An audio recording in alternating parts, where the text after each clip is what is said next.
Good afternoon. Welcome to the Natural History Museum.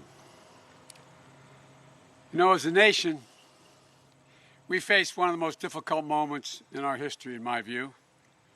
4 historic crises all at the same time. The worst pandemic in 100 years that's already killed nearly 200,000 people and counting. The worst economic crisis since the Great Depression that's cost tens of millions of American jobs and counting. Emboldened white supremacy unseen since the 60s and a reckoning on race that's long overdue. And undeniable acceleration of the punishing reality of climate change on our planet and our people, on the lives and livelihoods, which I'd like to talk about now. Jill and I continued, as I suspect all of you do, is pray for everyone in California, Oregon, and Washington, and across the West as these devastating wildfires rage on, just as we hold them in our hearts, those who have faced the hurricanes, tropical storms off our coast of Florida and North Carolina, or like parts of New Orleans that in fact have just been issued an emergency evacuation order for Hurricane Sally. Floods and droughts across the Midwest, the fury of climate change everywhere, all this year and right now. We stand with our families who have lost everything, the firefighters, the first responders, risking everything to save others, and the millions of Americans caught between relocating during a pandemic or staying put as ashes and smoke pollute the air they breathe. Just think about that. People are not just worried about raging fires. They're worried about the air they breathe, about the damage to their lungs. Parents are already worried about COVID-19 for their children when they're indoors, and now they're worried about asthma attacks if their kids are outside. Over the past 2 years, the total damage from wildfires has reached nearly $50 billion in California alone. $50 billion. This year alone, nearly 5 million acres have burned across 10 states, more acreage than the entire state of Connecticut. And it's only September. California's wildfire season typically runs through October. Fires are blazing so brightly, smoke reaching so far, NASA satellites can see them 1 million miles away in space. The cost of this year's damage will again be astronomically high. But think of it from the view on the ground, in the smoldering ashes. Loved ones lost, along with the photos, the keepsakes, all the memories. Spouses and kids praying each night for their firefighter husband, father, wife, and mother. Will they come home? Entire communities destroyed. We have to act as a nation. It shouldn't be so bad that millions of Americans live in the shadow of an orange sky and they're left asking, is doomsday here? And I know this feeling of dread and anxiety extends well beyond the fires. We've seen record hurricane season, costing billions of dollars as well. Last month, Hurricane Laura intensified at a near record rate just before its landfall along the Louisiana and Gulf Coast. It's a troubling marker, not for just the increased frequency of the hurricanes, but more powerful and destructive storms. They're causing record damage after record damage to people's homes, lives, and livelihoods. And before it intensified and hit the Gulf Coast, Laura ravaged Puerto Rico, where 3 years ago Hurricane Maria, our fellow Americans there are still recovering from its damage and devastation. Think about that reality. Our fellow Americans are still putting things back together from the last big storm as they face the next one. We've also seen historic flooding in the Midwest, often compounding the damage delivered by last year's floods that cost billions of dollars in damage. Many of you traveled through the Midwest with me on that bus tour, and you saw it. This past spring in Midland, Michigan, experienced a flood so devastating, with deadly flash flooding overrunning dams and roadways, that it displaced 10,000 residents. It was considered once in a 500-year weather event. But those once in many generation events, they're now happening every year. The past 10 years were the hottest decade ever recorded. The Arctic is literally melting.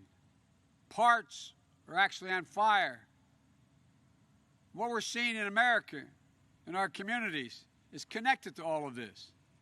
With every bout with nature's fury caused by our own inaction on climate change, more Americans see and feel the devastation, whether in a big city, small towns, on coastlines, or in farmlands. It's happening everywhere, and it's happening now, and it affects us all. Nearly 200 cities, not Republican or Democratic cities, 200 cities are experiencing the longest stretches of deadly heat waves in 50 years. It requires them to help their poor and elderly residents adapt to the extreme heat to simply stay alive, especially in the homes without air conditioning, which many don't have. Our family farmers in the Midwest are facing historic drought. Those follows record floods and hurricanes, sped by windstorms, all this year. The speed of those windstorms has been incredible when you saw it on television or saw it in person. It's ravaged millions of acres of corn, soybeans, and other crops. Their very livelihoods, which sustain their families and our economy for generations, is now in jeopardy. How do they pay their bills this year? What will be left to pass on to their kids? And none of this is happening in a vacuum. A recent study showed air pollution is linked with increased risk of death from COVID-19. Our economy can't recover if it can't build back. With more resiliency, more ability to withstand extreme weather that will only come with greater frequency and intensity. The unrelenting impact of climate change affects every single solitary one of us. But too often, the brunt falls disproportionately on communities of color, exacerbating the need for environmental justice. Sorry, as a bug. Speaking of the environment. These are interlocking crises of our time. It requires action, not denial. It requires leadership, not scapegoating. It requires the president to meet the threshold duty of the office, to care for everyone, to defend us from every attack, seen and unseen, always and without exception. Because here's the deal. Hurricanes don't swerve to avoid red states or blue states. Wildfires don't skip towns that voted a certain way. The impacts of climate change don't pick and choose. That's because it's not a partisan phenomenon. It's science. And our response should be the same, grounded in science, acting together, all of us. But like with our federal response to COVID-19, the lack of a national strategy on climate change overall leaves us with a patchwork of solutions. As a matter of fact, it's been made worse by the changes this administration has made. I'm speaking from Delaware. We're the lowest lying state in the nation relative to sea level. Where just last week, Delaware State Attorney General sued 31 big fossil fuel companies, alleging that they knowingly wreaked havoc and damage on our climate. Damage that is plain for everyone to see but the president. And as he flies to California today, we know he has no interest in meeting this moment. We know he won't listen to the experts or treat this disaster with the urgency it demands, as any president should do during a national emergency. He's already said he wanted to withhold aid to California, to punish the people of California because they didn't vote for him. This is another crisis he won't take responsibility for. The West is literally on fire, and he blames the people whose homes and communities are burning. He says, quote, "You gotta clean your floors, you gotta clean your forest." This is the same president who threw paper towels on the people of Puerto Rico instead of truly helping them recover and rebuild. We know his disdain for our own military leaders and our veterans. Just last year, the Defense Department reported that climate change is a direct threat to more than 2/3 of the military's operationally critical installations. That's what the military warned him. And this could well could be a conservative estimate. Donald Trump's climate denial may not have caused these fires and record floods and record hurricanes, but if he gets a second term, these hellish events will continue to become more common, more devastating, and more deadly. And meanwhile, Donald Trump warns that integration is threatening our suburbs. It's ridiculous. But you know what is actually threatening our suburbs? Wildfires are burning the suburbs in the West. Floods are wiping out suburban neighborhoods in the Midwest. Hurricanes are imperiling suburban life along our coast. If we have 4 more years of Trump's climate denial, how many suburbs will be burned in wildfires? How many suburban neighborhoods will have been flooded out? How many suburbs will have been blown away in superstorms? If you give a climate arsonist 4 more years in the White House, why would anyone be surprised if we have more America ablaze? If you give a climate denier 4 more years in the White House, why would anyone be surprised when more of America is underwater? We need a president who respects science, who understands that the damage from climate change is already here. And unless we take urgent action, it will soon be more catastrophic. A president who recognizes, understands, and cares that Americans are dying, which makes President Trump's climate denialism, his disdain for science and facts, all the more unconscionable. Once again, he fails the most basic duty to a nation. He fails to protect us from the pandemic, from an economic freefall, from racial unrest, from the ravages of climate change. It's clear that we're not safe in Donald Trump's America. This is Donald Trump's America. He's in charge. What he doesn't get is that even in a crisis, there's nothing beyond the capacity of the American people when we stand up and act together.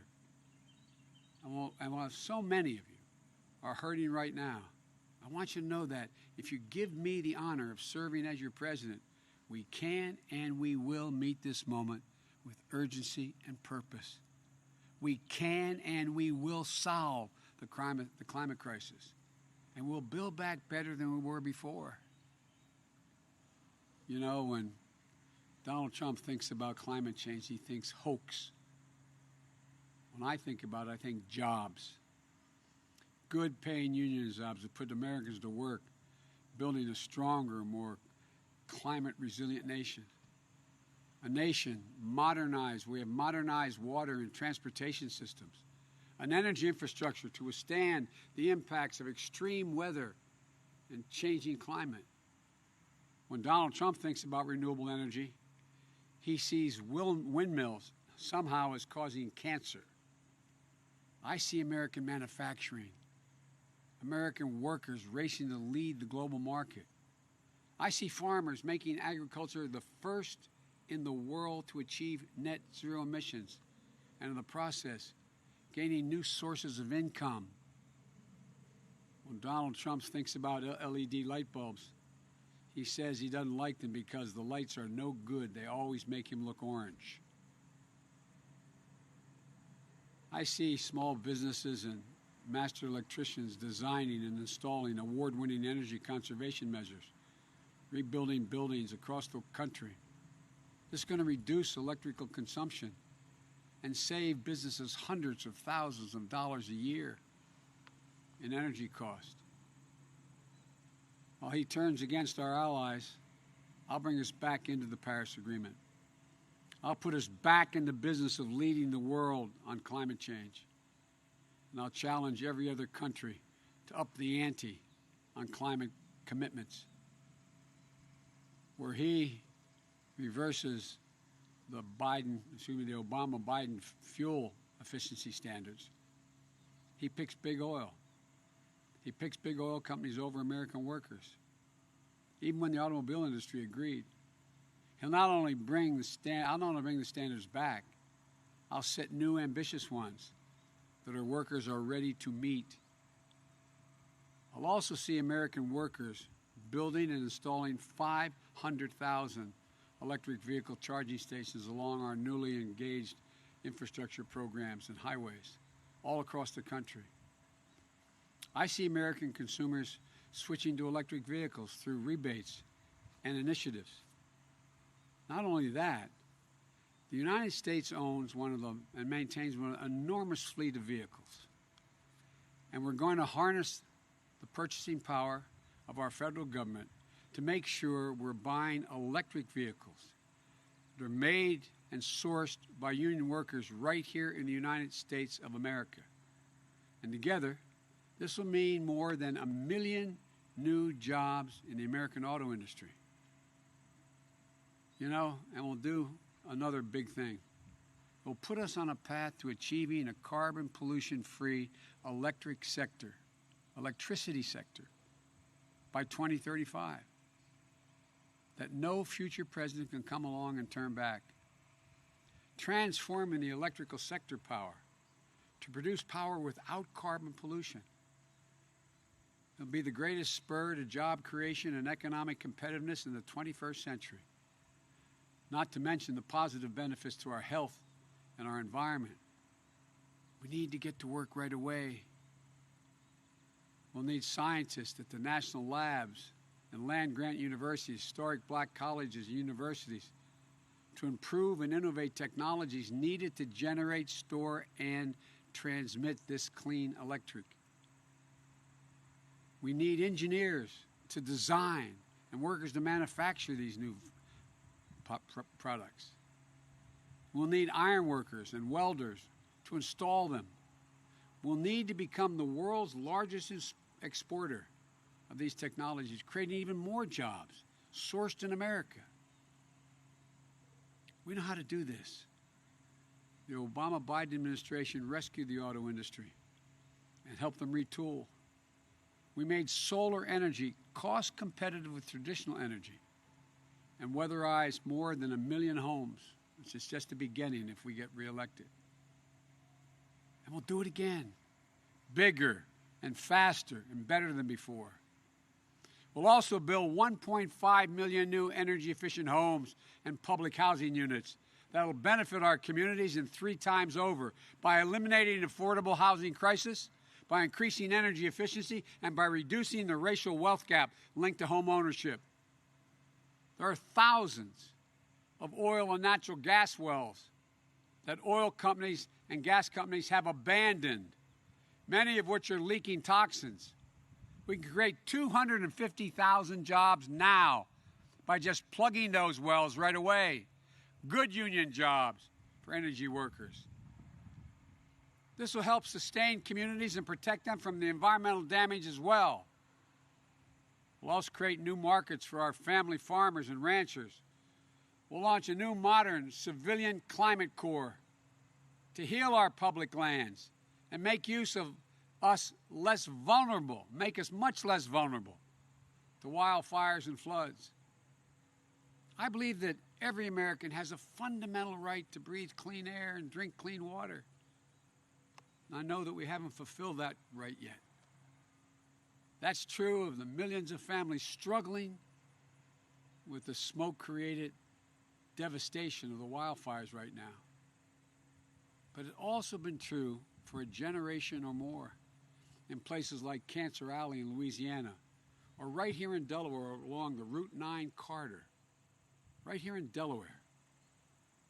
Fulfilling this basic obligation to all Americans, especially in low-income white, black, brown, and Native American communities who too often don't have the clean air and the clean water. It's not going to be easy, but it's necessary. And I'm committing to get it done. These aren't pie-in-the-sky dreams. These are concrete, actionable problems that create American jobs, mitigate climate change, and put our nation on the road to net zero emissions by no later than 2050. You know, some say we can't afford to fix this. But here's the thing. Look around at the crushing consequences of the extreme weather events I've been describing. We've already been paying for it. So we have a choice. We can invest in our infrastructure to make it stronger, more resilient, improving the health of Americans and creating millions of good-paying jobs, while at the same time tackling the root causes of climate change. Or we can continue down the path Donald Trump has us on, a path of indifference, costing tens of billions of dollars to rebuild, when the human cost, the lives and the livelihoods and the homes and the communities destroyed are immeasurable. We have a choice. We can commit to doing this together because we know that climate change is the existential challenge that's going to determine our future as a country for our children, our grandchildren, and our great-grandchildren. Or we can do it Donald Trump's way. Ignore the facts, deny reality, which amounts to a full surrender and a failure to lead. It's backward-looking politics that's going to harm the environment, make communities less healthy, and hold back economic progress while other countries race ahead. And it's a mindset that doesn't have any faith in the capacity of the American people to compete, to innovate, and to win. Like the pandemic, dealing with climate change is a global crisis. And that requires American leadership. It requires a president for all Americans. So as the fires rage out west on this day, our prayers remain with everyone under the ash. I know it's hard to see the sun rise, believing today will be a better day than yesterday. Americans face this historic inflection point, a time of real peril, but also a time of extraordinary possibilities. I'm confident. I know we can do this. We will do this. This is the United States of America. We've seen the light through the dark smoke. We never give up. Always, without exception, every time, we succeed when we try. May God bless our firefighters and keep them safe, and our first responders. May God protect our troops. Thank you very much. I'm anxious to hear what the President had to say. Thank you.